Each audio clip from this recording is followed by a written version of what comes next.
Funerary art is any work of art forming, or placed in, a repository for the remains of the dead. The term also encompasses cenotaphs, tomb-like monuments which do not contain human remains, and communal memorials to the dead, which may or may not contain human remains.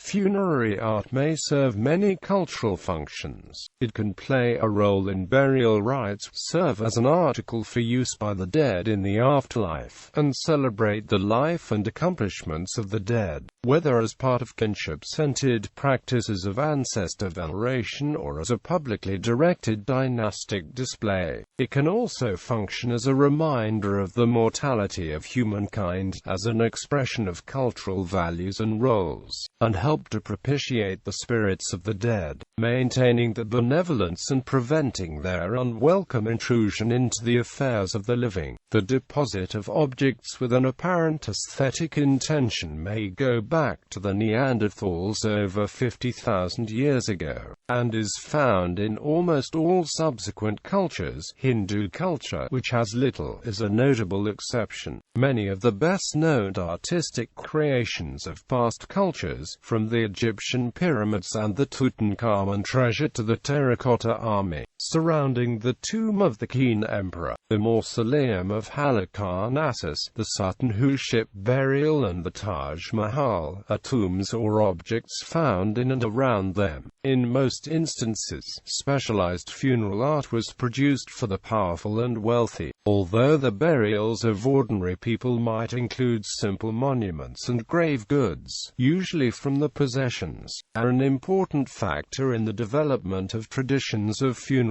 art is the division between what was intended to be visible to visitors of the public after completion of the funeral ceremonies. The Tutankhamun treasure, for example, though exceptionally lavish, was never intended to be seen again after it was deposited, while the exterior of the pyramids was a permanent and highly effective demonstration of the power of the creators. A similar division can be seen in Grand East Asian tombs. In other cultures, nearly all the art connected with the burial, except for limited grave goods, was intended for later viewing by the public, or at least those admitted by the custodians. In these cultures, traditions such as the sculpted sarcophagus and tomb monument of the Greek and Roman empires, and later the Christian world, have flourished. The mausoleum intended for visiting was the grandest type of tomb in the classical world, and later common in Islamic culture. Common terms. Tomb is a general term for any repository for human remains, while grave goods are other objects which have been placed within the tomb. Such objects may include the personal possessions of the deceased, objects specially created for the burial, or miniature versions of things believed to be needed in an afterlife.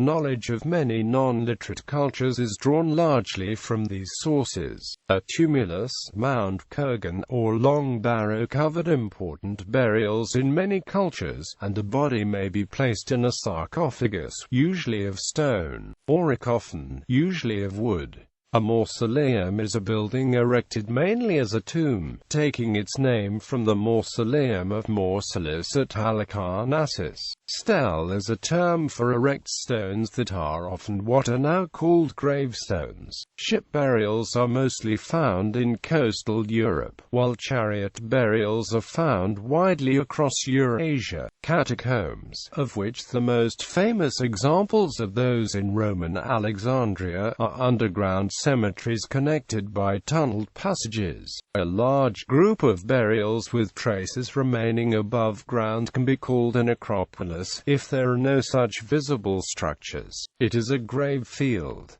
A cenotaph is a memorial without a burial. The word funerary strictly means of appertaining to a funeral or burial, but there is a long tradition in English of applying it not only to the practices and artifacts directly associated with funeral rites, but also to a wider range of more permanent memorials to the dead. Particularly influential in this regard was John Weaver's Ancient Funeral Monuments, the first full-length book to be dedicated to the subject of tomb memorials and epitaphs.